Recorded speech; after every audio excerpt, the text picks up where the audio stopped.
Good afternoon. Good afternoon. Good afternoon, ma'am. Good afternoon. Okay.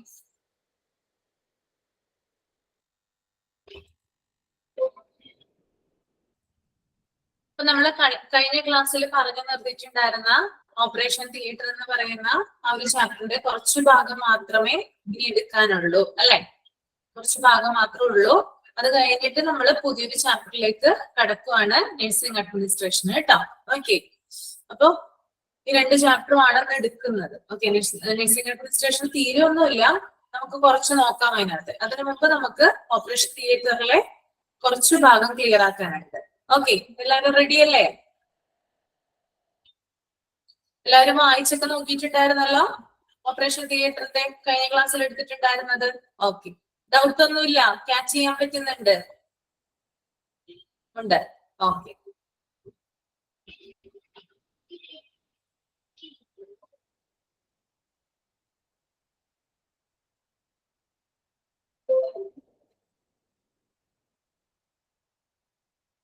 നമ്മള് recovery room വരെയായിരുന്നു പറഞ്ഞു നിർത്തിയിട്ടുണ്ടായിരുന്നത് കേട്ടോ. അടുത്തത് തുടങ്ങാൻ പോകുന്നത് responsibility of an operating room executive secretary.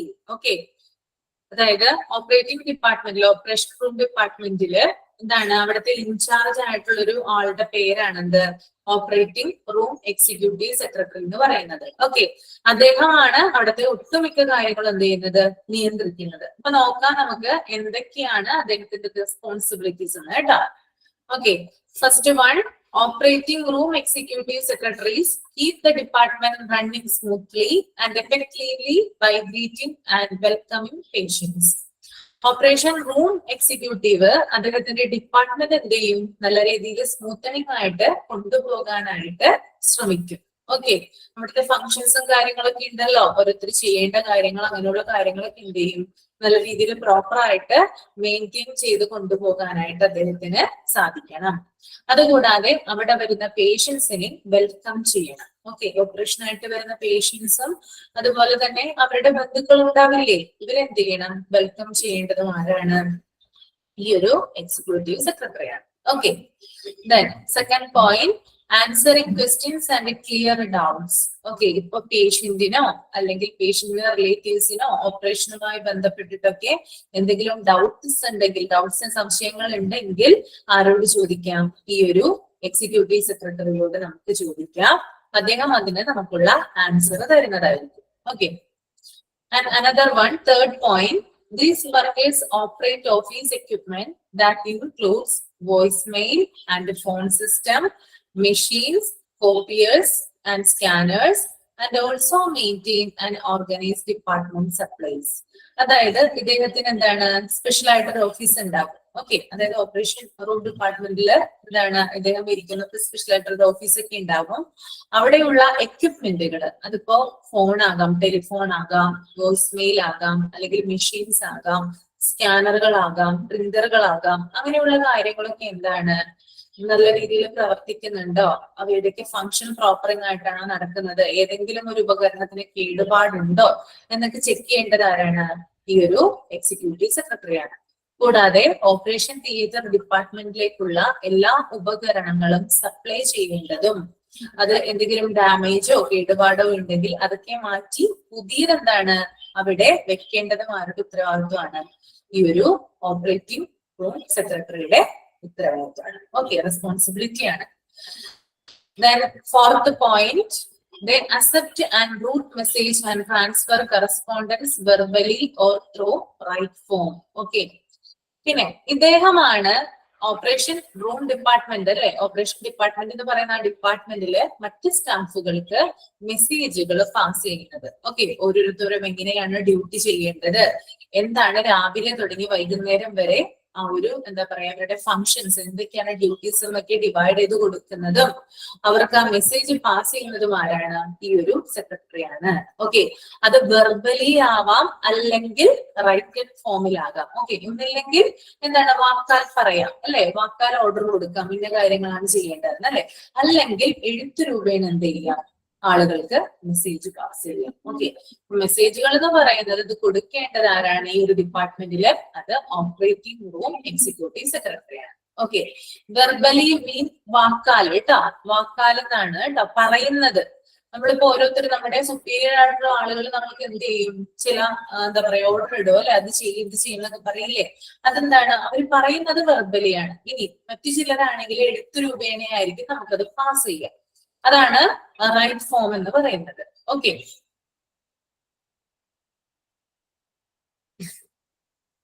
Additional duties consist of taking specimens to the lab, help in scheduling procedures, supporting the department through updating bed status.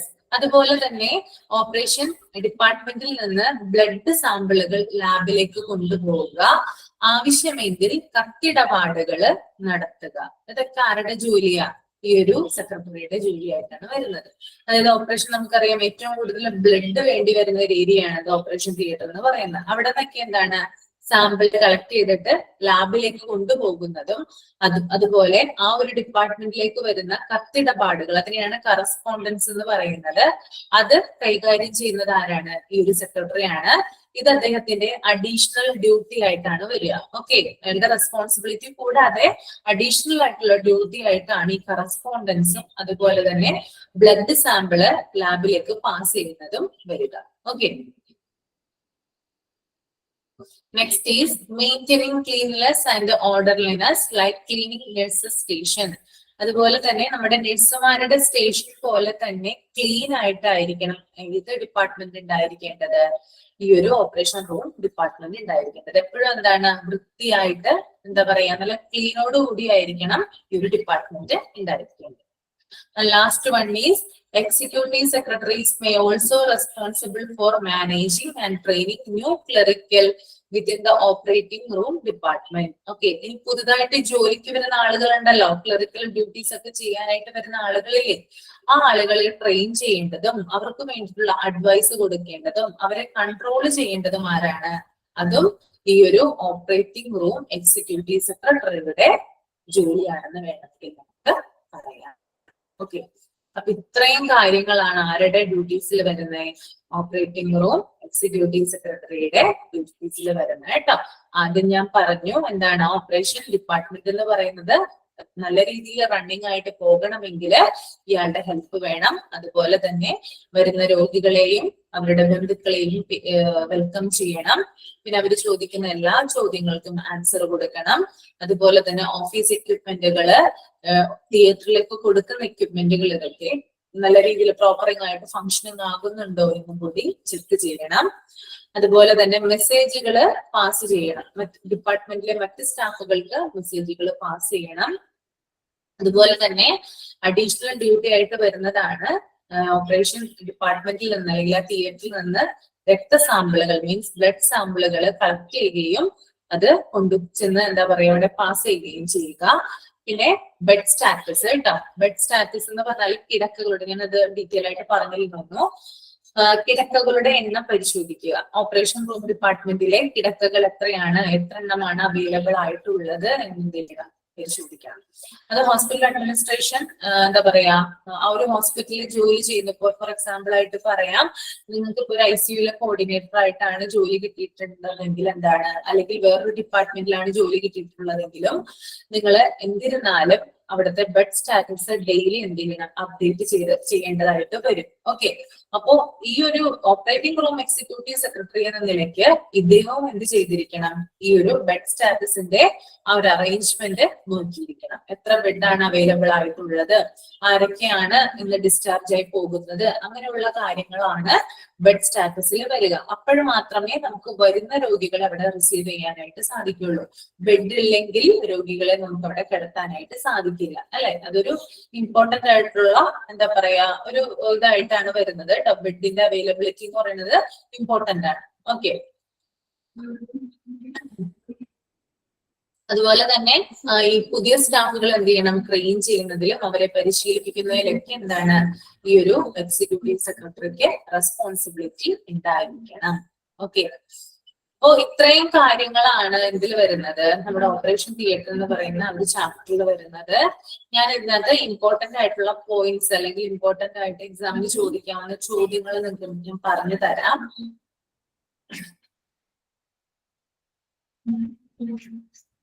Third point. Okay.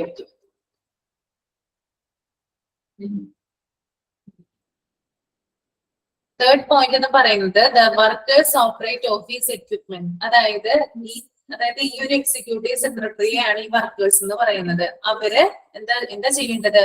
അവരുടെ ഒരു ഓഫീസിൽ ഉപയോഗിക്കുന്ന ഉപകരണങ്ങളുണ്ട്. അത് ടെലിഫോൺ ആകാം. നമ്മൾക്കറിയാലോ ഒരു office റൂമിൽ എന്തൊക്കെ ഉപകരണങ്ങൾ ഉണ്ടാവും. ടെലിഫോൺ ഉണ്ടാവും, പ്രിന്റർ ഉണ്ടാവും, സ്കാനർ ഉണ്ടാവും, അങ്ങനെ പലതരത്തിലുള്ള ഉപകരണങ്ങൾ ഉണ്ടാവും. ഇതൊക്കെ പ്രവർത്തിക്കുന്നുണ്ടോ എന്ന് ചെക്ക് ചെയ്യണം ആര്? ഈ സെക്രട്ടറി. അതുകൂടാതെ ഓപ്പറേഷൻ റൂമിലേക്കുള്ള എല്ലാ ഉപകരണങ്ങളും അവിടെ എത്തുന്നുണ്ടോ, അതൊക്കെ നന്നായിട്ട് പ്രവർത്തിക്കുന്നുണ്ടോ എന്ന് കൂടി നോക്കേണ്ടത് സെക്രട്ടറിയുടെ ഉത്തരവാദിത്തമാണ്. ഓക്കെ, ക്ലിയർ ആയോ നിങ്ങൾക്ക്? ക്ലിയർ ആണോ റെസ്പോൺസിബിലിറ്റീസ്? ഓക്കെ.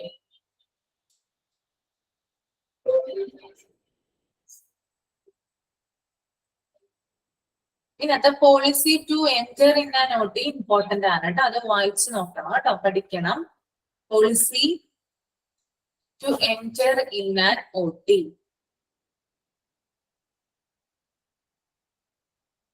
അതുപോലെ തന്നെ ഈ ഒരു ടേബിള് സോണുകൾ എന്തൊക്കെയാണെന്ന് തരം തിരിച്ചേക്കുന്നതാണ്. Protective zone, clean zone, sterile aseptic zone, disposal zone. Okay, അത് പഠിച്ചിരിക്കുക.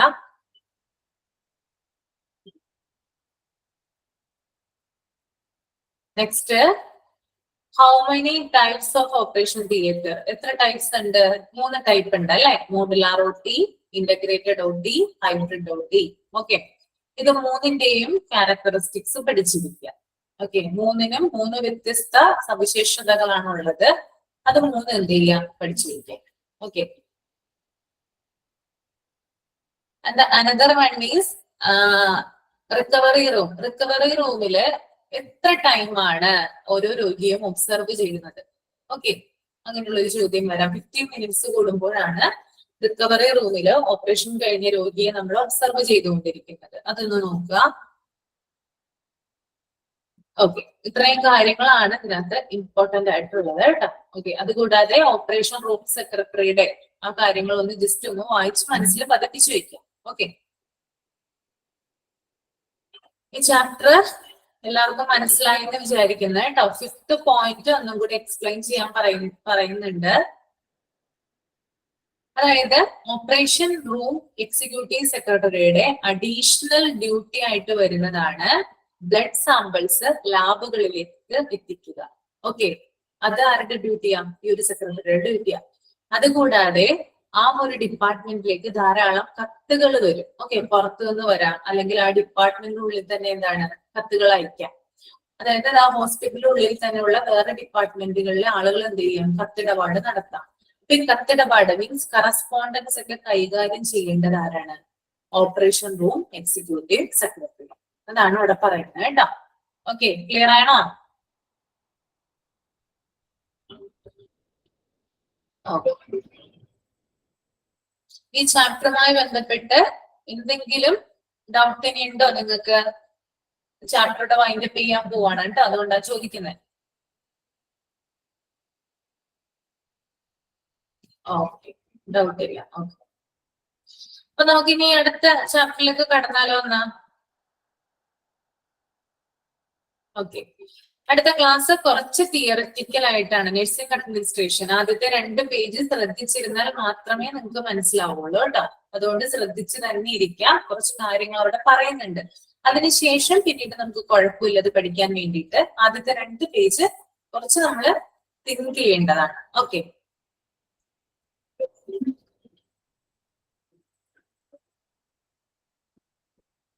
ഓക്കെ, ചാപ്റ്ററുടെ പേര് നഴ്സിംഗ് അഡ്മിനിസ്ട്രേഷൻ എന്നാണ് കേട്ടോ. നിങ്ങൾ ചാപ്റ്റർ 17 ആണ് നഴ്സിംഗ് അഡ്മിനിസ്ട്രേഷൻ. ഈ PDF കൊടുത്തിരിക്കുന്നത് 28 എന്നാണ്. അത് ഇൻകറക്റ്റ് ആണ് കേട്ടോ, കറക്റ്റ് അല്ല.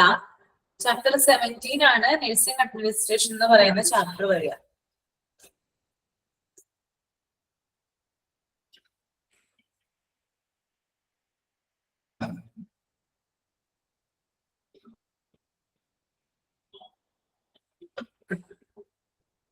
ഓക്കെ, ഫസ്റ്റ് തന്നെ ഒരു ഇൻട്രൊഡക്ഷൻ കൊടുത്തിട്ടുണ്ട്, ഞാൻ വായിക്കാം. അത് കഴിഞ്ഞിട്ട് എക്സ്പ്ലെയിൻ ചെയ്യാം. Nursing is a profession that offers service which benefit the health and the well-being of people. Nursing administration is a leadership position in a specific healthcare environment. The definition of the administration refers to the collection of people who are in charge of making and applying laws and norms, or those in leadership position who come for important tasks such as staffing process. Okay. Nursing എന്ന് പറഞ്ഞാൽ നമുക്ക് എല്ലാവർക്കും അറിയാം അല്ലെ, വളരെയധികം എന്താ പറയാ, നല്ലൊരു എന്താ പറയാ, നമുക്ക് നല്ലൊരു ഇത് തരുന്ന ഒരു സാറ്റിസ്ഫൈഡ് ആയിട്ടുള്ള ഒരു ജോലിയാണ് നഴ്സിംഗ് എന്ന് പറയുന്നത്. ഓക്കെ, എല്ലാവരും നമ്മളെ ആദരിക്കുന്ന അല്ലെങ്കിൽ എന്താ പറയാ, എല്ലാവരും നമ്മളെ സ്നേഹിക്കപ്പെടുന്ന ഒരു ജോലി തന്നെയാണ് നഴ്സിംഗ് എന്ന് പറയുന്നത്. ഓക്കെ, അപ്പൊ ഇവിടെ ആദ്യം പറഞ്ഞിട്ടുള്ളത് നഴ്സിംഗ് എന്ന് പറഞ്ഞാൽ ഒരു പ്രൊഫഷനാണ്.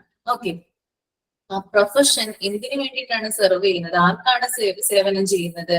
അതായത് ജനങ്ങളുടെ ഹെൽത്തിന് വേണ്ടിയിട്ട് അല്ലെങ്കിൽ അവരുടെ ക്ഷേമത്തിന് വേണ്ടിയിട്ട്, വെൽഫെയറിന് വേണ്ടിയിട്ടാണ് ആര് ജോലി ചെയ്യുന്നത്? നഴ്സുമാര് ജോലി ചെയ്യുന്നത്. ഓക്കെ, അതാണ് ആദ്യം പറയുന്നത് കേട്ടോ. അപ്പൊ നഴ്സിംഗ് എന്ന് പറഞ്ഞൊരു പ്രൊഫഷനാണ്.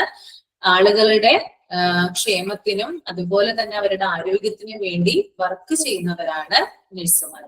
ഓക്കെ, നഴ്സിംഗ് എന്ന് പറയുന്നത്. ഓക്കെ, ഇനി അതുപോലെ തന്നെ രണ്ടാമത്തെ പോയിന്റ് ആയിട്ട് അവിടെ പറയുന്നുണ്ട്, nursing administration is A leadership position in A specific health care environment. ചില പ്രത്യേക അല്ലെങ്കിൽ എന്താ പറയാ ഹെൽത്ത് കെയർ അല്ലെ, നമ്മുടെ ആരോഗ്യ മേഖലയുമായി ബന്ധപ്പെട്ട് നഴ്സിംഗ് അഡ്മിനിസ്ട്രേഷൻ എന്ന് പറയുന്നത് ഒരു ലീഡർഷിപ്പ് പൊസിഷനാണ്. അതായത് നേതൃനിരയിലുള്ള ഒരു പൊസിഷനാണ്. വളരെയധികം എന്താണ് സ്ഥാനമാനങ്ങളൊക്കെ ഉള്ള ഒരു പൊസിഷനാണ് എന്ത് നേഴ്സ് എന്ന് പറയുന്നത്, അല്ലെങ്കിൽ നഴ്സിംഗ് അഡ്മിനിസ്ട്രേഷൻ എന്ന് പറയുന്നത്. ഓക്കെ, നമ്മുടെ ഹെൽത്ത് കെയറിനെ സംബന്ധിച്ചിട്ട് വളരെ ആയിട്ടുള്ള ആളുകളാണ് എന്ത് നഴ്സുമാരെന്ന് പറയുന്നത്. നമുക്കറിയാം, ഡോക്ടറാണ് നമുക്ക് പ്രിസ്ക്രിപ്ഷനും മറ്റും തരുന്നത്, നമ്മൾ ചികിത്സിക്കുന്നത്. പക്ഷെ ഏറ്റവും കൂടുതൽ നമ്മളുമായിട്ട് ഇന്ററാക്ട് ചെയ്യുന്നത്, നമ്മളുമായിട്ട് ക്ലോസ് ആയിട്ട് ഇണങ്ങുന്നത്, ഇപ്പോ ഒരു ഇൻപേഷ്യന്റ് ഒക്കെ ആണെങ്കിൽ ഹോസ്പിറ്റലൊക്കെ നമ്മൾ കിടക്കുവാണെങ്കിൽ ഏറ്റവും കൂടുതൽ നമ്മളെ കെയർ ചെയ്യുന്നതും നമ്മുടെ കാര്യങ്ങളൊക്കെ നോക്കുന്നതും ആര് തന്നെയാണ്? നഴ്സുമാര് തന്നെയാണ് അല്ലെ. അപ്പൊ ആ ഒരു എന്താ പറയാ ജോലി എന്ന് പറയുന്നത് ഒരു ലീഡർഷിപ്പ് പൊസിഷനിൽ ഇരിക്കുന്ന ഒരു ജോലിയാണ്. ഓക്കെ, നേതൃനിരയിലുള്ള മുൻനിര സ്ഥാനത്തുള്ള ഒരു ജോലിയാണ് എന്ത് നഴ്സിംഗ് എന്ന് പറയുന്നത്. ഇനി ഇവിടെ നമ്മൾ നഴ്സിംഗ് അഡ്മിനിസ്ട്രേഷൻ ആണ് പറയുന്നത്. അപ്പൊ നമ്മൾ എന്താണ് അഡ്മിനിസ്ട്രേഷൻ എന്ന് അറിഞ്ഞിരിക്കണം. എന്താണ് അഡ്മിനിസ്ട്രേഷൻ എന്നാണെങ്കിൽ അറിയോ? ഒന്ന് കമന്റ് ചെയ്തേ. അഡ്മിനിസ്ട്രേഷൻ എന്താ?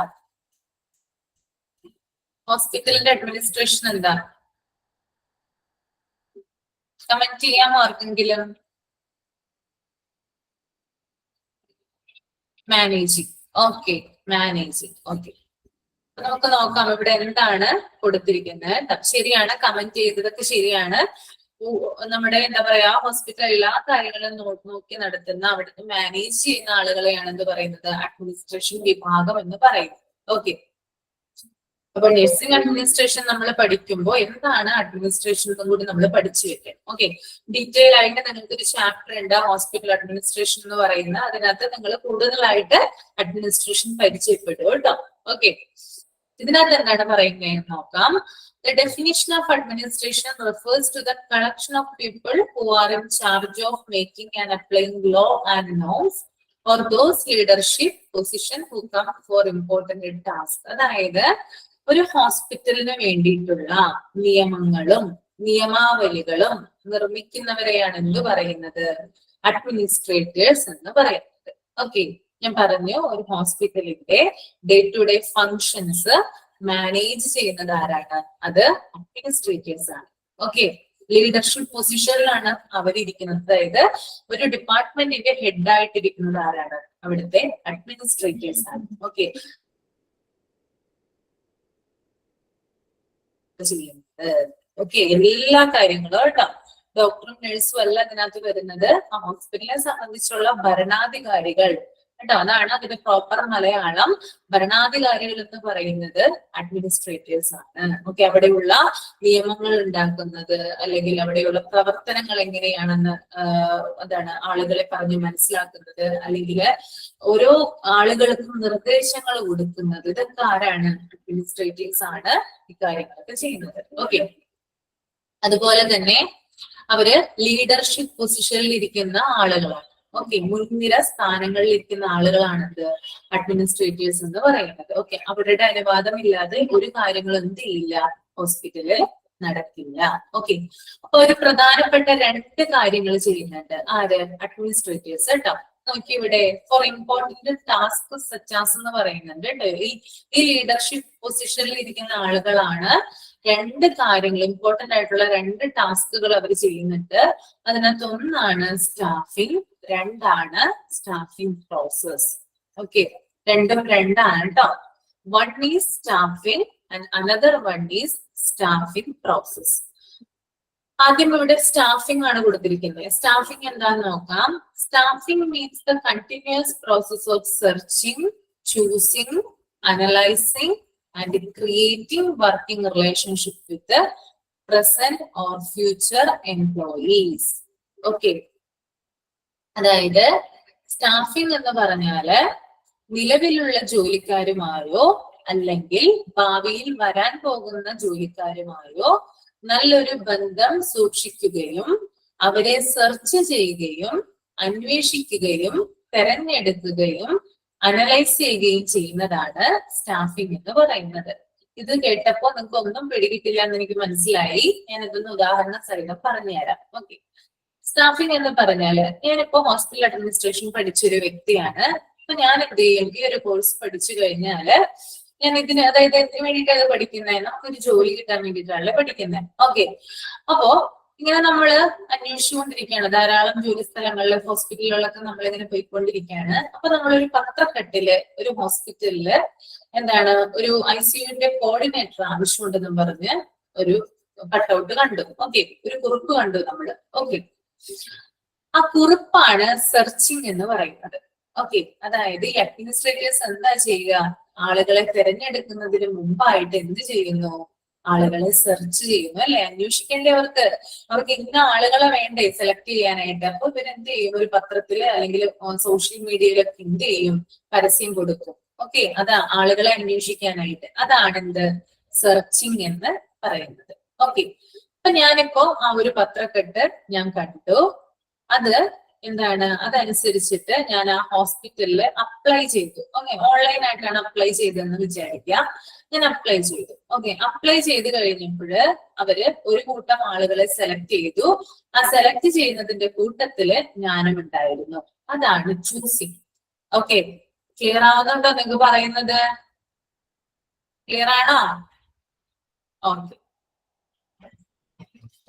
ചൂസ് ചെയ്തു. ഓക്കെ, അപ്പൊ എന്നെ സെലക്ട് ചെയ്യുന്നതാണ് എന്ത്, ചൂസിങ് എന്ന് പറയുന്നത്. ഓക്കെ, അതിനുശേഷം അവര് ഇന്റർവ്യൂ വിളിച്ചു. ഒരു കൂട്ടം ആളുകൾ അവർ സെലക്ട് ചെയ്യുമല്ലോ, ഇന്റർവ്യൂ വിളിച്ചു. ഞാൻ ഇന്റർവ്യൂവിന് പങ്കെടുത്തു. എന്നോട് അവർ ധാരാളം ക്വസ്റ്റ്യൻസ് ചോദിച്ചു. ഞാൻ അതിന് നല്ല രീതിയിലുള്ള മറുപടിയും പറഞ്ഞു. That is analysing. Okay, analyse ചെയ്തു, എന്നെ അവര് അനലൈസ് ചെയ്തു. അതിനുശേഷം പിന്നെ എന്താ ചെയ്യാ, എനിക്ക് എന്തായാലും ഒരു ജോലി കിട്ടി അല്ലെ. കാരണം എല്ലാത്തിനും ഞാൻ എന്ത് ചെയ്തു, ആൻസർ ചെയ്തു. നല്ല രീതിയിൽ എന്താണ്, കോൺഫിഡൻസോട് കൂടിയാണ് ഞാൻ ഇന്റർവ്യൂ അറ്റൻഡ് ചെയ്തത്. അങ്ങനെ അവര് അനലൈസ് ചെയ്തിട്ട് എന്നെ എന്ത് ചെയ്തു, അവിടെ അപ്പോയിന്റ് ചെയ്തു. ഇതിനുശേഷം അവര് ഞാനുമായിട്ട് നല്ലൊരു റിലേഷൻ മെയിൻറ്റെയിൻ ചെയ്ത് കൊണ്ടുപോവുകയാണ്. ഇതിനെയാണ് സ്റ്റാഫിംഗ് എന്ന് പറയുന്നത്. ഓക്കെ, അവരുടെ കൂട്ടത്തിൽ ഒരാള് ഞാനായില്ലേ, ഞാൻ അവിടുത്തെ ജോലിക്കാരിയായില്ലേ. അപ്പൊ എന്തായാലും എന്ത് ചെയ്യണം, ഞാനുമായിട്ട് നല്ല രീതിയിലൊരു റിലേഷൻ അവര് മെയിൻറ്റെയിൻ ചെയ്യണം. ഇതിനെയാണ് സ്റ്റാഫിംഗ് എന്ന് പറയുന്നത്. ഓക്കെ, അപ്പോ ആളുകളെ, ഹോസ്പിറ്റലിൽ വർക്ക് ചെയ്യാൻ വേണ്ടിയിട്ടുള്ള ആളുകളെ, അത് നിലവിലെ ജോലിക്കാരുമായിട്ടും അല്ലെങ്കിൽ ഭാവിയിൽ വരാൻ പോകുന്ന ജോലിക്കാരുമായിട്ടും നല്ല രീതിയിലൊരു ബന്ധം സ്ഥാപിക്കുന്നതിനും അവരെ തിരയുന്നതിനും അവരെ തിരഞ്ഞെടുക്കുന്നതിനും വിശകലനം ചെയ്യുന്നതിനും വേണ്ടിയിട്ടുള്ള തുടർച്ചയായിട്ടുള്ള, മീൻസ് കണ്ടിന്യൂസ് ആയിട്ടുള്ള ഒരു പ്രോസസ്സിനെയാണ് നമ്മള് സ്റ്റാഫിംഗ് എന്ന് പറയുന്നത്. ഓക്കെ, ക്ലിയർ ആണോ സ്റ്റാഫിംഗ്? ഓക്കെ, ആർക്കും ഡൗട്ട് ഇല്ലെന്ന് വിചാരിക്കുന്നു കേട്ടോ.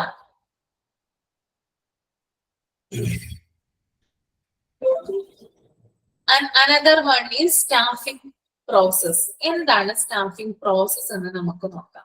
Okay, Staffing process involves manpower planning to have the right person in the right position. That means staffing process consists of identifying the type and amount of nursing care needed by the patient and selecting and appointing personnel from the obtainable applicants. അതായത് ഈ staffing process എന്ന് പറയുന്നത് ഒരു man power planning ആണ്. ഒരു കൂട്ടം ആളുകൾ ചേർന്ന് പ്ലാൻ ചെയ്തിട്ടാണ് എന്ത് ചെയ്യുന്നത്, ശരിയായ ആളുകളെ തിരഞ്ഞെടുത്ത് ശരിയായ എന്താ പറയാ സ്ഥാനത്ത് അവരിരുത്തുന്നത്. ഞാൻ പറഞ്ഞു എന്നെ അവര് സെലക്ട് ചെയ്തു എന്ന് ഞാൻ പറഞ്ഞ ഇന്റർവ്യൂല് അവരെന്താണ് ചെയ്യുന്നത്, ഇതിനും അതായത് ഒരു കൂട്ടം ആളുകളെ അവർ സെലക്ട് ചെയ്യുന്നതിന് മുമ്പായിട്ട് അവരൊരു പ്ലാനിങ് നടത്തിയിട്ടുണ്ട്. എങ്ങനെയുള്ള ആളുകളെയാണ് അവിടെ എടുക്കേണ്ടത്, അല്ലെങ്കിൽ അവർക്ക് എത്ര മാർക്ക് സ്കോർ ചെയ്യണം, എങ്ങനെയുള്ള കാര്യങ്ങളാണ് അവരെ അവതരിപ്പിക്കേണ്ടതെന്നൊക്കെ എന്താണ് ഈ അഡ്മിനിസ്ട്രേറ്റീവ്സ് മുൻകൂട്ടി എന്ത് ചെയ്തിട്ടുണ്ട്, പ്ലാൻ ചെയ്ത് വെച്ചിട്ടുണ്ട്. അതിന്റെ അടിസ്ഥാനത്തിലാണ് അവര് നല്ലൊരു വ്യക്തിയെ നല്ലൊരു സ്ഥാനത്ത് പ്രതിഷ്ഠിക്കുന്നത്. മീൻസ് ആ സ്ഥാനത്ത് ആ പൊസിഷനില് അവര് അവിടെ ഇരുത്തുന്നത്. ഓക്കെ, അപ്പോ ഇതൊരു സ്റ്റാഫിംഗ് പ്രോസസ് എന്ന് പറയുന്നത് ഒരു മാൻ പവർ പ്ലാനിങ് ആണ്. എന്തിനു വേണ്ടിയിട്ടാണ്? അത് right person, to have the right person in the right position, ശരിയായ വ്യക്തിയെ ശരിയായ സ്ഥാനത്തിരുത്തുക, അതിനു വേണ്ടിയിട്ടാണ് ഈ ഒരു പ്രോസസ് അവര് നടത്തുന്നത്. ഓക്കെ, ഇന്റർവ്യൂസ് ഒക്കെ നടത്തുന്നത് എന്തിനു വേണ്ടിയിട്ടാണ്? ശരിയായ ആളുകളെ തിരഞ്ഞെടുക്കാൻ വേണ്ടിയിട്ടാണ്.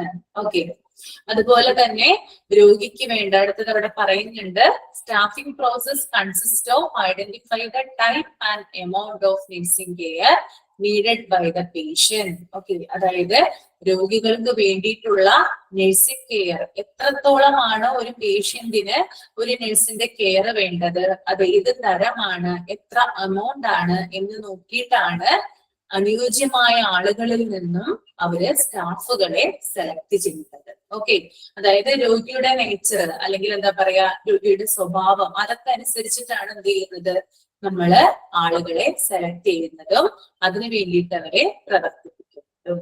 ഓക്കെ, ക്ലിയർ ആയെന്ന് കരുതുന്നു കേട്ടോ. അപ്പോ അനുയോജ്യമായിട്ടുള്ള ആളുകളിൽ നിന്നാണ് എന്ത് ചെയ്യുന്നത്, അവര് സ്റ്റാഫുകളെ തിരഞ്ഞെടുക്കുന്നത് വിചാരിക്കുക. ഓക്കെ, ക്ലിയർ ആണോ? സ്റ്റാഫിംഗ് പ്രോസസ്സും ക്ലിയർ ആണോ? ഓക്കെ,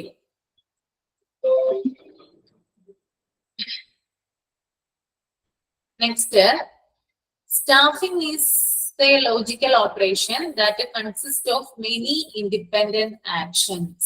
ഓക്കെ, സ്റ്റാഫിംഗ് എന്ന് പറയുന്നത് ഒരു ലോജിക്കൽ ഓപ്പറേഷൻസ് അടങ്ങുന്നതാണ്. അതിനകത്ത് 2 ഇൻഡിപെൻഡന്റ് ആക്ഷൻസ് ആണ് വരുന്നത് കേട്ടോ. ഓക്കെ, സ്റ്റാഫിംഗ് എന്ന് പറഞ്ഞാല് ലോജിക്കൽ ഓപ്പറേഷൻ ആണ്. അതിനകത്ത് ഉൾപ്പെട്ടിട്ടുള്ളത് 2 ഇൻഡിപെൻഡന്റ് ആക്ഷൻസ് ആണ്. അപ്പൊ നമുക്ക് നോക്കാം ഏതൊക്കെയാണ് ഈ ഒരു ഇൻഡിപെൻഡന്റ് ആക്ഷൻസിൽ വരുന്നത് നോക്കാം. First one is recognizing the type and amount of nursing care required by the patient. ആദ്യത്തേത് പേഷ്യന്റിന്റെ ആവശ്യം അനുസരിച്ച് രോഗി പരിചരണം, അതായത് നഴ്സിംഗ് കെയറിന്റെ ടൈപ്പും എമൗണ്ടും തിരിച്ചറിയുക എന്നുള്ളതാണ്. ഒരു രോഗിക്ക് വേണ്ടിയിട്ട് ഒരാൾക്ക് കൊടുക്കാൻ കഴിയുന്ന കെയർ എന്ന് പറയുന്നത് ഏത് ടൈപ്പാണ് അല്ലെങ്കിൽ എത്രയാണ് അതിന്റെ എമൗണ്ട് എന്ന് തിരിച്ചറിയുക എന്നതുള്ളതാണ് ആദ്യത്തെ ഇൻഡിപെൻഡന്റ് ആക്ഷനില് വരുന്നത് കേട്ടോ. ഓക്കെ, നമുക്കൂടി പറയാം. ഒരു രോഗിക്ക് എന്ത് ടൈപ്പ് അല്ലെങ്കിൽ ആ രോഗിയുടെ ആവശ്യത്തിനനുസരിച്ച് ഏത് തരം നഴ്സിംഗ് കെയർ ആണ് അല്ലെങ്കിൽ അത് എത്ര എമൗണ്ടിലാണ് ആ നഴ്സിംഗ് കെയർ കൊടുക്കുക എന്നുള്ളത് ഈ ഒരു ഇൻഡിപെൻഡന്റ് ആക്ഷനിൽ വരുന്നതാണ്. ഇനി രണ്ടാമത്തേത് selecting and appointing employees from available applicants. Okay, അതായത് അതായത് നമ്മൾക്ക് തന്നിരിക്കുന്ന ആപ്ലിക്കൻസിൽ നിന്ന് അല്ലെങ്കിൽ നമ്മൾക്ക് ലഭ്യമായിട്ടുള്ള ആപ്ലിക്കൻസിൽ നിന്ന് അനുയോജ്യമായിട്ടുള്ള ആളുകളെ സെലക്ട് ചെയ്യുകയും അപ്പോയിന്റ് ചെയ്യുകയും ചെയ്യുന്നത് ഇൻഡിപെൻഡന്റ് ആക്ഷനിൽ വരുന്നതാണ്. ഓക്കെ, 2 കാര്യങ്ങള് അങ്ങനെ തന്നെ പഠിച്ചു വെക്കുക കേട്ടോ. ഒന്നും അതിനകത്ത് നമുക്ക് കളയാനായിട്ടില്ല.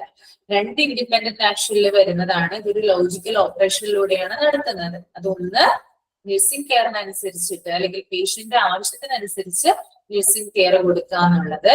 2, ലഭ്യമായിട്ടുള്ള ആളുകളിൽ നിന്ന് നല്ല ആളുകളെ നമ്മൾ ചൂസ് ചെയ്യുകയും സെലക്ട് ചെയ്യുകയും ചെയ്യുക. ഓക്കെ, അടുത്ത നോക്കിയാൽ നിങ്ങള് aim of nursing administration contract on 3 basic elements. Just ഒന്ന് 2 മിനിറ്റ് ഒന്ന് മൈൻഡിൽ ഒന്ന് റീഡ് ചെയ്യാം കേട്ടോ. മൈൻഡിൽ ഒന്ന് റീഡ് ചെയ്യാം.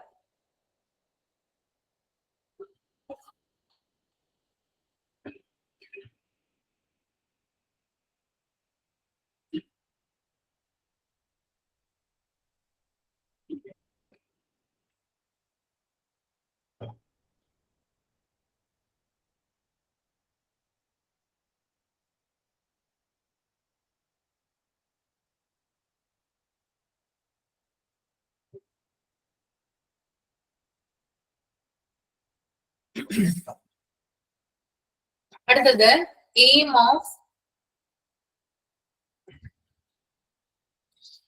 Of nursing administration contract on 3 basic elements. Okay, അതായത് നഴ്സിംഗ് അഡ്മിനിസ്ട്രേഷന്റെ 3 കരാർ ലക്ഷ്യങ്ങൾ എന്നും പറഞ്ഞാൽ കൊടുത്തിരിക്കുന്നത് കേട്ടോ. ലക്ഷ്യങ്ങൾ എന്താണ്? നഴ്സിംഗ് അഡ്മിനിസ്ട്രേഷന്റെ ലക്ഷ്യങ്ങൾ എന്താണെന്നാണ്. അത് 3 എണ്ണമാണ് ഉള്ളത്. ഓക്കെ, ആദ്യത്തേത് high quality of nursing care services, ഉയർന്ന നിലവാരത്തിലുള്ള രോഗി പരിചരണം രോഗിക്ക് കൊടുക്കുക എന്നുള്ളതാണ് ഇതിന്റെ ആദ്യത്തെ ലക്ഷ്യം. ഓക്കെ, അത് ഏത് മേഖലയായാലും എന്ത് തന്നെയാണ്, നല്ല രീതിയിലുള്ള ഒരു കെയർ എന്ത് ചെയ്യണം, നമ്മൾ പ്രൊവൈഡ് ചെയ്യണം അല്ലെ. പേഷ്യൻസിന് നല്ല രീതിയിലുള്ള ഉയർന്ന രീതിയിലുള്ള ഹൈ ക്വാളിറ്റി ഉള്ള ഒരു കെയർ നമ്മൾക്ക് എന്ത് ചെയ്യണം, പ്രൊവൈഡ് ചെയ്യേണ്ടതായിട്ടുണ്ട്. അതാണ് ആദ്യത്തെ ലക്ഷ്യം. രണ്ടാമത്തേത് is structured but flexible stimulating environment with job satisfaction as well as a chance to develop their knowledge and skill. അതായത് നല്ല രീതിയിൽ, അതായത് ഒരു ഫ്ലെക്സിബിൾ ആയിട്ടുള്ള ഒരു എൻവയൺമെന്റ് ഹോസ്പിറ്റലിൽ നമുക്ക് ക്രിയേറ്റ് ചെയ്യണം. എന്നാൽ മാത്രമേ തൊഴിലാളികൾക്ക് മീൻസ് സ്റ്റാഫുകൾക്ക് അവിടെ ജോലി ചെയ്യാനുള്ള ഒരു സാറ്റിസ്ഫാക്ഷൻ ഉണ്ടാവുകയുള്ളൂ. അങ്ങനെ ഒരു സാറ്റിസ്ഫാക്ഷൻ വന്നു കഴിഞ്ഞാൽ മാത്രമാണ് അവരുടെ ജോലിയില് അവരുടെ നോളജും സ്കില്ലുകളും അപ്ലൈ ചെയ്യാനായിട്ട് സാധിക്കുള്ളൂ. ഓക്കെ, ഇപ്പൊ എക്സാമ്പിൾ ആയിട്ട് പറയണേ, നിങ്ങൾക്ക് ഒരു ജോലി കിട്ടിയെന്ന് വിചാരിക്കും. ഒരു ഹോസ്പിറ്റലിൽ നിങ്ങൾക്ക് ഒരു ജോലി കിട്ടി. ഓക്കെ, നല്ല ഉയർന്നൊരു പോസ്റ്റ് ആണ്, നിങ്ങൾ അവിടെ ജോയിൻ ചെയ്യാനായിട്ട് പോയി. പക്ഷേ അവിടുത്തെ എൻവയൺമെന്റ്, അവിടുത്തെ അന്തരീക്ഷം മീൻസ് ചിലപ്പോ അത് അവിടുത്തെ ജോലിക്കാരുടെ പെരുമാറ്റം ആവാം, അല്ലെങ്കിൽ അവിടുത്തെ റൂൾസ് ആൻഡ് റെഗുലേഷൻസ് ആകാം. ഇതൊന്നും നിങ്ങളുടെ മൈൻഡിന് ചേർന്നതല്ല. മീൻസ് നിങ്ങൾ അതുമായിട്ട് പൊരുത്തപ്പെടുന്നില്ല എങ്കിൽ അവിടെ നമുക്ക് നിങ്ങൾക്ക് ചേർന്ന നല്ലൊരു എൻവയൺമെന്റ് ആണെന്ന് പറയാനായിട്ട് സാധിക്കില്ല. ഓക്കെ, അപ്പൊ ഓരോരുത്തർക്ക് ചേർന്ന്, അതായത് അവിടുത്തെ സ്റ്റാഫുകൾക്ക് ഫ്ലെക്സിബിൾ ആയിട്ടുള്ള ഒരു എൻവയൺമെന്റ് ഉണ്ടെങ്കിൽ മാത്രമാണ് അവർ എന്ത് ചെയ്യുള്ളൂ, ആ സ്റ്റാഫിനെ ഒരു സ്റ്റാഫ് എന്ന നിലയ്ക്ക് നിങ്ങൾ അവിടെ സാറ്റിസ്ഫൈഡ് ആയിട്ട് ജോലി ചെയ്യുള്ളൂ അല്ലെ. അങ്ങനെ സാറ്റിസ്ഫൈഡ് ആയെങ്കിൽ മാത്രമേ നിങ്ങൾ ഇതുവരെ പഠിച്ചു വന്ന കാര്യങ്ങൾ അല്ലെങ്കിൽ നിങ്ങളുടെ കഴിവിനനുസരിച്ചുള്ള കാര്യങ്ങൾ നിങ്ങൾക്ക് എവിടെ അപ്ലൈ ചെയ്യാൻ സാധിക്കുള്ളൂ, ആ ജോലിയിൽ നിങ്ങൾക്ക് അപ്ലൈ ചെയ്യാൻ സാധിക്കുള്ളൂ. മീൻസ് നിങ്ങൾ ആത്മാർത്ഥത കാണിക്കുന്നത് ആ ഒരു ജോലിയോട് അത്രമേലാണെങ്കിൽ നിങ്ങൾക്ക് എന്ത് വേണം, അവിടെ ജോലി ചെയ്യാനുള്ള ഒരു ചുറ്റുപാട് നമുക്ക് അനുകൂലമായിട്ട് വേണം. അതൊരു ഹോസ്പിറ്റലിൽ മാത്രമല്ല ഞാൻ പറയുന്നത്, ഏതൊരു സ്ഥാപനത്തിലായാലും അവിടെയുള്ള ഒരു ചുറ്റുപാട്, അവിടെ വർക്ക് ചെയ്യുന്ന സ്റ്റാഫുകള്, അവിടുത്തെ റൂൾസ് ആൻഡ് റെഗുലേഷൻസ്, ഇതൊക്കെ എന്താണ് നമുക്ക് അഡാപ്റ്റ് ചെയ്യാനായിട്ട് നമുക്ക് സാധിച്ചെങ്കിൽ മാത്രമാണ് നമ്മൾ അവിടെ കണ്ടിന്യൂസ് ആയിട്ട് ജോലി ചെയ്യുക. ഓക്കെ, അല്ലെങ്കിൽ എന്ത് ചെയ്യും, നമ്മള് 1-2 ദിവസം പോയിട്ട് പിന്നെ നമ്മള് നിർത്തി പോരും. ഓക്കെ, ഇവിടെ പറയുന്നത് നഴ്സിംഗ് അഡ്മിനിസ്ട്രേഷന്റെ പ്രധാന ലക്ഷ്യങ്ങളിലെ രണ്ടാമത്തേതാണ് സ്റ്റാഫുകൾക്ക് ആവശ്യമായ ജോലി ചെയ്യാൻ ആവശ്യമായിട്ടുള്ള ഒരു എൻവയൺമെന്റ് ക്രിയേറ്റ് ചെയ്യുന്നതും അതുപോലെ തന്നെ അവർക്ക് രുചി അല്ലെങ്കിൽ അവരുടേതായിട്ടുള്ള കഴിവുകളും അവരുടേതായിട്ടുള്ള അറിവുകളും അവരുടെ ജോലിയിൽ അപ്ലൈ ചെയ്യുന്നതും. ഓക്കെ, ഇതുവഴി നമുക്ക് എന്ത് ചെയ്യാം, നമ്മുടെ ടാലന്റ് കൂട്ടാം അല്ലെ. നമ്മുടെ ജോലിയിൽ എന്താണ് പ്രമോഷൻ സാധ്യതകൾ, നമ്മുടെ കഴിവ് വെച്ചിട്ട് എന്താണ് നമ്മൾ ആ ജോലിയിൽ അപ്ലൈ ചെയ്യുകയാണെങ്കിൽ, ആ ഒരു പ്രാവർത്തികമാക്കുകയാണെങ്കിൽ നമുക്ക് ആ ജോലിയിൽ നാൾക്ക് നാൾ പ്രമോഷൻ സാധ്യതകൾ കൂടുതലായിട്ട് ഉണ്ടാകും. ഓക്കെ, അപ്പൊ അതിനാദ്യം വേണ്ടത് എന്താണ്, നമുക്ക് ശരിയായൊരു ഹോസ്പിറ്റൽ അന്തരീക്ഷമാണ് നമുക്ക് ആദ്യമായിട്ട് വേണ്ടത്. ഓക്കെ,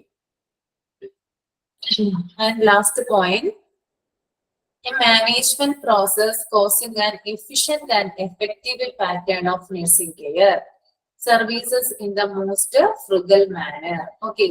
അതായത് ഇത്തരത്തിലുള്ള മാനേജ്മെന്റ് പ്രോസസ് എന്തിന് എഫക്ട് ചെയ്യുന്നുണ്ട്? അതായത് efficient and effective pattern of nursing care, നല്ല രീതിയിലുള്ള കാര്യക്ഷമമായിട്ടുള്ള നഴ്സിംഗ് കെയറിനെ എന്ത് ചെയ്യുന്നുണ്ട്? ബാധിക്കുന്നുണ്ട്. അതായത് നല്ല രീതിയിലാണ് അഡ്മിനിസ്ട്രേറ്റീവ്സ് അവിടെ മാനേജ് ചെയ്യുന്നതെങ്കിൽ അവിടെയുള്ള നഴ്സിംഗ് കെയർ എന്ന് പറയുന്നത് ഹൈ ക്വാളിറ്റിയിലുള്ളതായിരിക്കും. ഓക്കെ. ഓരോ ഹോസ്പിറ്റലിന്റെയും ഫംഗ്ഷനിങ് എന്ന് പറയുന്നത് അവിടുത്തെ അഡ്മിനിസ്ട്രേറ്റീവ്സിന്റെ മേൽനോട്ടത്തിലാണ് നടക്കുന്നത്, അല്ലെ? നല്ല രീതിയിൽ നല്ല ഇതിൽ പ്രവർത്തിക്കുന്ന ഹോസ്പിറ്റലുകൾ ഉണ്ടാവും. ആ ഹോസ്പിറ്റൽ കണ്ടാൽ നമുക്കറിയാം എങ്ങനെയാണെന്ന് അവിടുത്തെ ഭരണകൂടം അല്ലെങ്കിൽ അഡ്മിനിസ്ട്രേറ്റീവ്സ് അവർക്ക് എന്താ പറയാ കാര്യങ്ങൾ പറഞ്ഞു കൊടുക്കുന്നത്, അതുപോലെ അവരവിടെ കേൾക്കുന്നതായിരിക്കും. ചില ഹോസ്പിറ്റലിൽ ചെന്ന് കഴിഞ്ഞാല് ഒരു അറേഞ്ച്മെന്റ്സ് ഒന്നും ഉണ്ടാവില്ല. എന്താ, നമുക്കൊരു പ്രോപ്പർ ആയിട്ടുള്ള ഒരു ക്രമം കിട്ടില്ല. അവിടെ ചെന്ന് കഴിഞ്ഞാല് നമ്മള് ഭയങ്കരമായിട്ട് എന്താ പറയാ സാറ്റിസ്ഫൈഡ് അല്ലാത്ത രീതിയിലാണ്. അങ്ങനെയുള്ള ഹോസ്പിറ്റൽ എന്ന് പറഞ്ഞാല് അവിടെയുള്ള അഡ്മിനിസ്ട്രേറ്റീവ്സ് എന്താണ്, അവര് നല്ല രീതിയിൽ പ്രവർത്തിക്കുന്നില്ല എന്നാണ് അർത്ഥമാക്കുന്നത് കേട്ടോ. ഓക്കെ.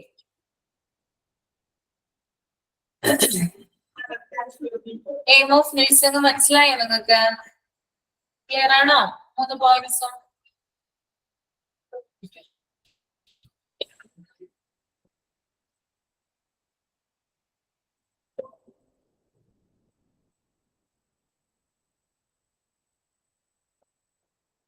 നെക്സ്റ്റ് നമുക്ക് നോക്കാം important elements of staffing. Okay, എന്താണ് സ്റ്റാഫിങ്ങിന്റെ ഇമ്പോർട്ടന്റ് ആയിട്ടുള്ള എലമെന്റ്സ്? അത് ആദ്യത്തേത് കൊടുത്തിരിക്കുന്നത് quality and quantity of nursing staff ആണ്. ഓക്കെ, അതായത് it depends on the suitable educational training given to the nursing staffs for the kind of service they are being made ready for. Okay, അതായത് ഒരു nursing സ്റ്റാഫിന്റെ ക്വാളിറ്റിയും ക്വാണ്ടിറ്റിയും, quality എന്ന് പറയുന്നത് ഗുണനിലവാരം, quantity എന്ന് പറഞ്ഞാൽ അളവ്, മെഷർമെന്റ്. ഓക്കെ, ഇത് രണ്ടും ഡിപ്പെൻഡ് ചെയ്തിരിക്കുന്നത് എന്തിനെ ആശ്രയിച്ചിട്ടാണ്? അവരുടെ എഡ്യൂക്കേഷണൽ ട്രെയിനിങ്ങിനെ ആശ്രയിച്ചാണ്. ഓക്കെ, ഇപ്പൊ ഫോർ എക്സാമ്പിൾ പറയാം, നിങ്ങൾക്കൊരു ജോലി കിട്ടിയെന്ന് വിചാരിക്കും, ഒരു ഹോസ്പിറ്റലിൽ ജോലി കിട്ടി. അവിടെ നിങ്ങൾ നല്ല രീതിയിലുള്ള ഫംഗ്ഷനിങ് അല്ലെങ്കിൽ ജോലികൾ ചെയ്തുകൊണ്ട് വരികയാണ്. ഓക്കെ, ആ ജോലി ചെയ്യാനായിട്ട് നിങ്ങളെ പ്രേരിപ്പിക്കുന്ന ഒരു മോട്ടീവ് ഉണ്ട്. എന്താ മോട്ടീവ് എന്ന് പറഞ്ഞാല് അത് ഉദ്ദേശിക്കുന്നത് നിങ്ങളുടെ നിങ്ങൾ നല്ല രീതിയിലുള്ള ഒരു ജോലിയാണ് അവിടെ ചെയ്യുന്നത്, എല്ലാവർക്കും നിങ്ങളെ ഇഷ്ടമാണ്, നല്ല രീതിയിൽ എല്ലാ കാര്യങ്ങളും അതാത് സമയത്ത് നിങ്ങൾ ചെയ്യുന്നുണ്ട്. അപ്പൊ അവിടെ നിങ്ങളുടെ ക്വാണ്ടിറ്റിയും ക്വാളിറ്റിയും എന്ന് പറയുന്നത് എന്താണ്? മികച്ചതാണ്. ഓക്കെ, കാരണം നിങ്ങൾക്ക് പറ്റാവുന്ന രീതിയിൽ നിങ്ങൾ മാക്സിമം എഫേർട്ട് എടുത്തിട്ടാണ് ആ ജോലി ചെയ്യുന്നത്. അത് നിങ്ങളുടെ ക്വാളിറ്റിയാണ്.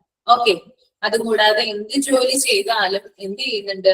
നിങ്ങൾ അത് ഫിനിഷ് ചെയ്യുന്നുണ്ട്. അത് നിങ്ങളുടെ ക്വാണ്ടിറ്റിയാണ്. ഓക്കെ, ഇത് രണ്ടും ഡിപ്പെൻഡ് ചെയ്തിരിക്കുന്നത് നിങ്ങൾ ചെറുപ്പം മുതലേ പഠിച്ചു വന്നിട്ടുള്ള വിദ്യാഭ്യാസ ട്രെയിനിങ്ങിന്റെ അടിസ്ഥാനത്തിലാണ്. മീൻസ് എഡ്യൂക്കേഷണൽ ട്രെയിനിങ്ങിന്റെ അടിസ്ഥാനത്തിലാണ് ഇത് ഡിപ്പെൻഡ് ചെയ്യുന്നത്. ഓക്കെ, ഒരാൾ ഒരു ജോലി സാറ്റിസ്ഫൈഡ് ആയിട്ട് നല്ല രീതിയിൽ മെച്ചപ്പെട്ട തരത്തിൽ ചെയ്യുമ്പോൾ അയാൾ ചെറുപ്പം തുടങ്ങി പഠിച്ചു വന്നിരിക്കുന്ന ട്രെയിനിങ്ങിന്റെ അടിസ്ഥാനത്തിലാണ് എന്ത് ചെയ്യുന്നത്?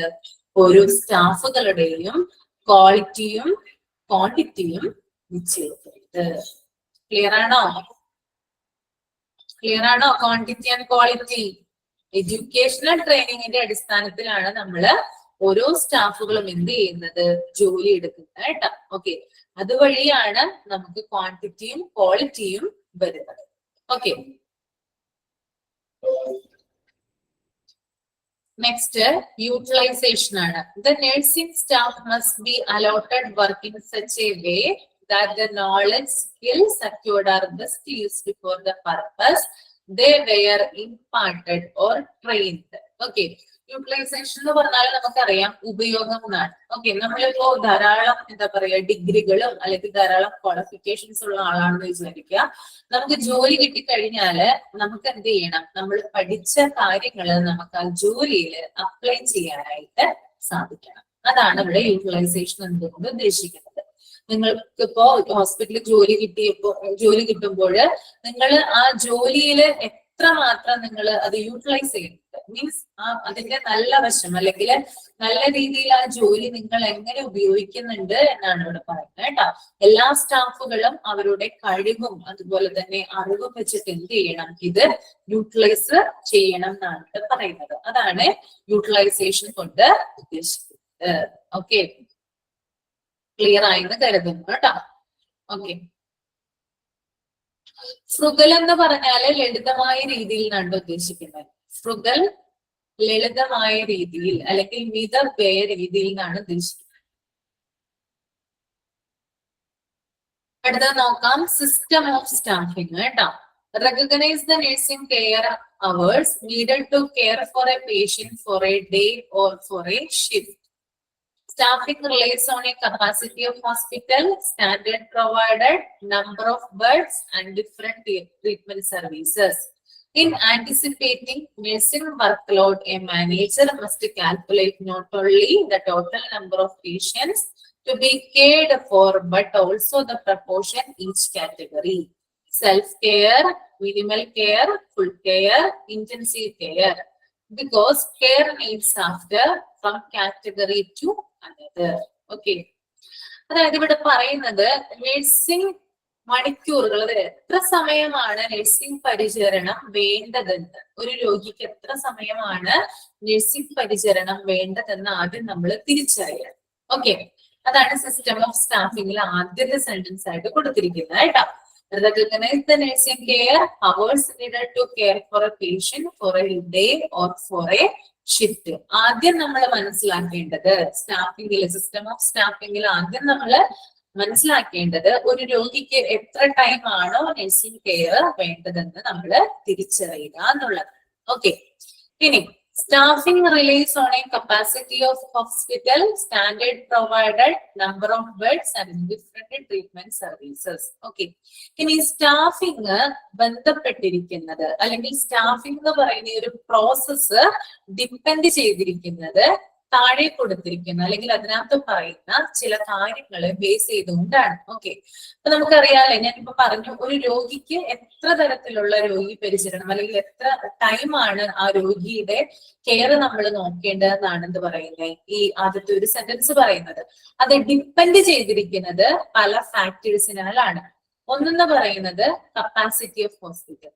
ഹോസ്പിറ്റലിന്റെ കപ്പാസിറ്റി അനുസരിച്ച് എന്ത് ചെയ്യാം, നമുക്ക് സ്റ്റാഫിങ്ങിനെ റിലീസ് ചെയ്യാം. എങ്ങനെയാ, അതായത് ചില ഹോസ്പിറ്റലുകളിൽ കപ്പാസിറ്റി കൂടുതലായിരിക്കും, ചില ഹോസ്പിറ്റലുകളിൽ കപ്പാസിറ്റി കുറവായിരിക്കും. അതായത് രോഗികളുടെ എണ്ണം കൂടുതലായിരിക്കും, രോഗികളുടെ എണ്ണം കുറവായിരിക്കും. ഇങ്ങനെ രണ്ട് തരത്തിലുണ്ട്. അപ്പൊ കൂടുതൽ രോഗികൾ ഉള്ള സ്ഥലത്താണെങ്കിൽ കൂടുതൽ നഴ്സിംഗ് പരിചരണം ആവശ്യമായിട്ട് വരാം. ഇനി കുറവ് രോഗികളാണ് ഉള്ളതെങ്കിൽ കുറവ് നഴ്സിംഗ് പരിചരണമാണ് ആവശ്യമായിട്ട് വരുന്നത്. ഓക്കെ, അപ്പൊ നഴ്സിംഗ് പരിചരണത്തിന്റെ രീതി നമ്മൾ നിശ്ചയിക്കുന്നത് ഈ പറയുന്ന കാരണങ്ങളാണ്. ഒന്ന് കപ്പാസിറ്റി ഓഫ് ഹോസ്പിറ്റൽ, രണ്ടാമത്തേത് സ്റ്റാൻഡേർഡ്സ് പ്രൊവൈഡഡ്. എത്ര നിലവാരത്തിലുള്ള അല്ലെങ്കിൽ എത്ര നിലവാരമാണ് അവർ നമുക്ക് പ്രൊവൈഡ് ചെയ്യുന്നത്. ഹൈ ക്വാളിറ്റി ഓഫ് കെയർ ആണെങ്കിൽ എന്താണ്, അതായത് നല്ല രീതിയിലുള്ള ഒരു രോഗി പരിചരണമാണ് അവിടെ നമുക്ക് തരുന്നതെങ്കിൽ അവിടെ കൂടുതൽ നഴ്സിംഗ് പരിചരണം ആവശ്യമായിട്ട് വരാം. ഓക്കെ, ഇനി കുറഞ്ഞ സ്റ്റാൻഡേർഡ് ആണ് അവർ കീപ്പ് ചെയ്യുന്നതെങ്കിൽ അവിടെ കുറച്ച് നഴ്സിംഗ് പരിചരണം മാത്രമാണ് ആവശ്യമായിട്ട് വരിക. ഓക്കെ, അതുപോലെ തന്നെ number of beds and different treatment service. ഇനി കിടക്കകളുടെ എണ്ണം കുറവാണെങ്കിൽ നമ്മുടെ രോഗികൾ കുറവേ ഉണ്ടാവുള്ളൂ. അപ്പൊ നമുക്ക് എന്ത് ചെയ്താൽ മതി, നഴ്സിംഗ് കെയർ കുറച്ചു കൊടുത്താൽ മതി. ഇനി കിടക്കകൾ കൂടുതലുള്ള ഹോസ്പിറ്റലുകളാണെങ്കിൽ അവിടെ രോഗികൾ കൂടുതൽ ഉണ്ടാവും. അപ്പൊ നമ്മൾ എന്ത് ചെയ്യണം, കൂടുതൽ കെയർ കൊടുക്കേണ്ടതായിട്ടുള്ള ആവശ്യകതയുണ്ട്. അതുപോലെ തന്നെ ഡിഫറെന്റ് ആയിട്ടുള്ള ട്രീറ്റ്മെന്റ് സർവീസസ് അവൈലബിൾ ആകുന്ന ഹോസ്പിറ്റലുകളുണ്ട്. ഇപ്പോ അലോപ്പത്തിക് ഹോസ്പിറ്റലുകളെ പോലെയല്ല ആയുർവേദിക് ഹോസ്പിറ്റലുകളെ പോലെയല്ല ഹോമിയോപ്പതി ഹോസ്പിറ്റൽ എന്ന് പറയുന്നത്. ഇവ കൊടുക്കുന്ന ട്രീറ്റ്മെന്റ് എന്ന് പറയുന്നത് വ്യത്യസ്തമാണ്. അപ്പൊ ട്രീറ്റ്മെന്റിനെ ബേസ് ചെയ്തുകൊണ്ട് നഴ്സിംഗ് കെയർ എന്ത് ചെയ്യാം, വ്യത്യാസപ്പെടാം. ഇപ്പൊ അലോപ്പത്തിക് ഹോസ്പിറ്റലിൽ കൊടുക്കുന്ന നഴ്സിംഗ് കെയർ എവിടെ കൊടുക്കണ്ട, ആയുർവേദിക് ഹോസ്പിറ്റലിൽ കൊടുക്കണ്ട. രണ്ടും തമ്മിൽ എന്താണ് വ്യത്യാസമാണ്. അപ്പൊ ഇത്തരത്തിലുള്ള കാര്യങ്ങളെ ആസ്പദമാക്കിയിട്ടാണ് നമ്മള് നഴ്സിംഗ് കെയർ എത്രത്തോളം വേണമെന്ന് നിശ്ചയിക്കുന്നത്. Okay. In anticipating nursing workload, a manager must calculate not only the total number of patients to be cared for, but also the proportion in each category. Okay. ഒരു മാനേജർ, ഒരു ഹോസ്പിറ്റലിലെ ഒരു manager nursing care പേഷ്യൻസിന് എത്രത്തോളമാണെന്ന് കണക്ക് കൂട്ടുമ്പോൾ, അതായത് എത്രത്തോളമാണ് നഴ്സുമാര് രോഗികൾക്ക് കെയർ കൊടുക്കുന്നത് കണക്ക് കൂട്ടുമ്പോൾ അവർ ടോട്ടൽ ആയിട്ട് ആ ഹോസ്പിറ്റലിലെ രോഗികളുടെ എണ്ണമല്ല നോക്കുന്നത്, മറിച്ച് പ്രപ്പോർഷൻ ആണ് നോക്കുന്നത്. ഓക്കെ. അതായത് ഓരോ കാറ്റഗറിക്കും ഓരോ റേഷ്യോ അല്ലെങ്കിൽ അനുപാതത്തിലാണ് അവർ എന്ത് കൊടുക്കുന്നത്, നഴ്സിംഗ് കെയർ കൊടുക്കുന്നത്. ഞാൻ നിങ്ങൾക്ക് മനസ്സിലാവാൻ വേണ്ടിയിട്ട് ഈ ഒരു പാരഗ്രാഫ് ഈസി ആയിട്ട് എക്സ്പ്ലെയിൻ ചെയ്തു തരാം.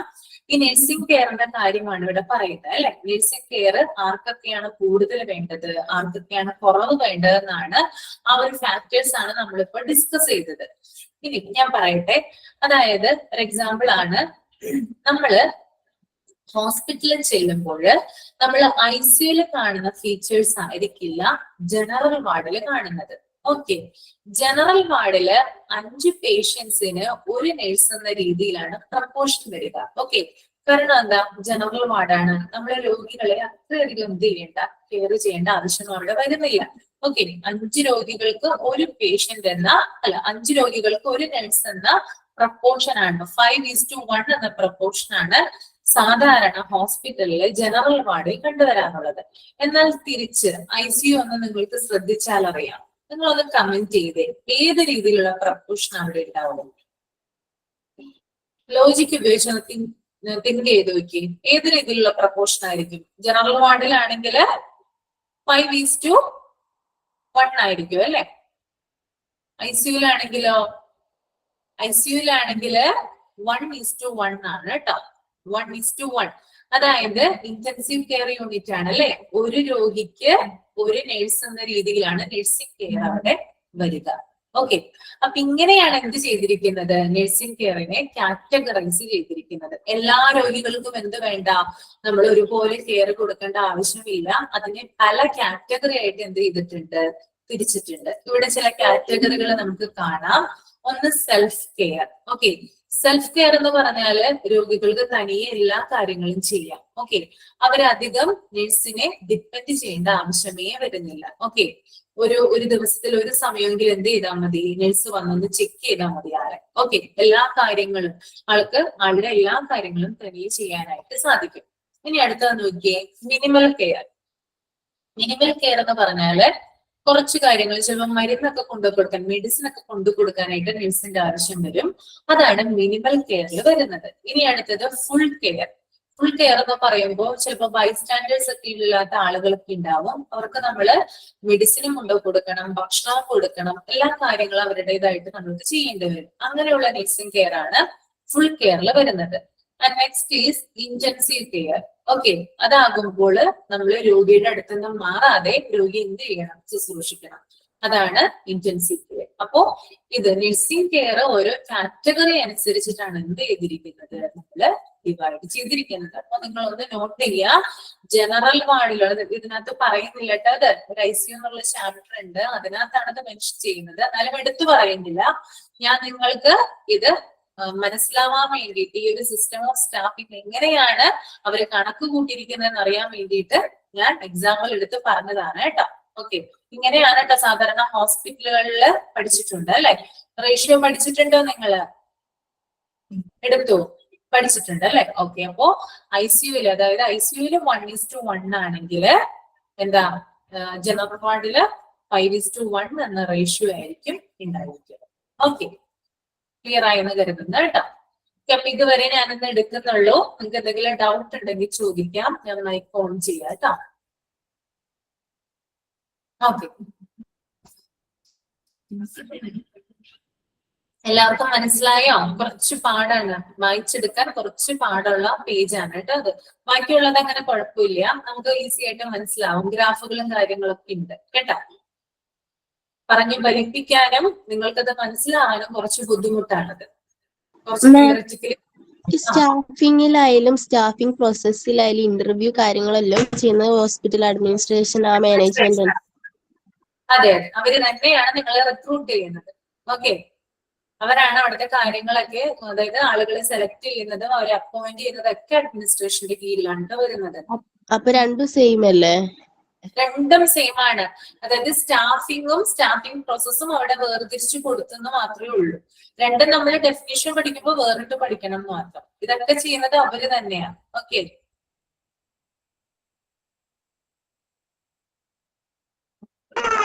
ഡയറക്റ്റ് കെയർ ഒന്നും കൂടെ ഒന്ന് പറയുമോ? ഡയറക്റ്റ് കയറി എടുത്തിട്ടില്ല മോളെ, അടുത്ത ക്ലാസ്സിൽ സ്റ്റാർട്ട് ചെയ്യുള്ളൂ കേട്ടോ. അതൊക്കെ നമുക്ക് കുറച്ചും കൂടി ഇൻട്രസ്റ്റിംഗ് ആണ് അത് പഠിക്കാനായിട്ട്. ഇത്രയും ഒരു ഇത് വേണ്ട, തിയററ്റിക്കൽ ഒരു വശമില്ല അതിനകത്ത്. കുറച്ചും കൂടി നമുക്ക് അറിയാവുന്ന കാര്യങ്ങളാണ് വരുന്നത് ടെനി. ഓക്കെ, എല്ലാവർക്കും ക്ലിയർ ആയോ? ബോറടിച്ചോ നിങ്ങൾക്ക്? ഇല്ലല്ലോ, ക്ലിയർ ആയി?